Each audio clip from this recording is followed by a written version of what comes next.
ഇപ്പോൾ രതീഷ് വാസുദേവൻ കൂടിയുണ്ട്. രതീഷ്, ഈ കടയ്ക്ക് താഴെ കുറെ ടീ ഷോപ്പുകൾ ഉണ്ടെന്ന് രതീഷ് തന്നെ നേരത്തെ പറഞ്ഞിരുന്നു. അവിടെ ഗ്യാസ് സിലിണ്ടറുകൾ ഉണ്ടാവും. ആ സിലിണ്ടറുകളൊക്കെ മാറ്റുന്ന നടപടികൾ നേരത്തെ കഴിഞ്ഞിരുന്നു. സമീപത്തുള്ള ആളുകളെ മാറ്റിയിട്ടുണ്ടോ, വാഹനങ്ങളെ മാറ്റിയിട്ടുണ്ടോ? ആ തരത്തിൽ എന്തൊക്കെ വിവരങ്ങളാണ് ലഭിക്കുന്നത്?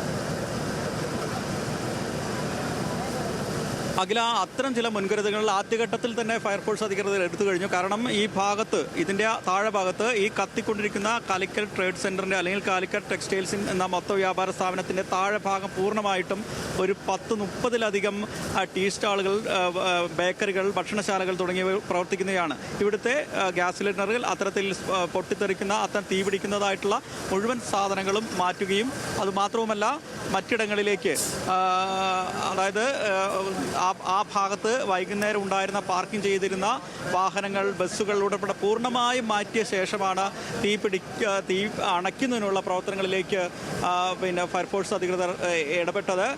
ഇപ്പോൾ ആകെ തീ പിടിച്ച് ആദ്യം തീ പടർന്ന ഈ വ്യാപാര സ്ഥാപനത്തിൻ്റെ ആദ്യം തീ പടർന്നു എന്ന് പറയുന്ന പുക പടർന്നു.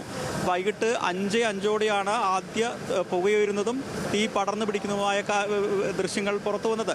ആ 5:05 കഴിഞ്ഞ് ഇപ്പോൾ 3 മണിക്കൂറാവുന്നു. തുടർ പ്രവർത്തനങ്ങൾ 5:20 കൂടി തന്നെ തീ അണയ്ക്കാനുള്ള പ്രവർത്തനങ്ങളിലേക്ക് പോയി എന്നുമാണ് മനസ്സിലാക്കാൻ സാധിക്കുന്നത്.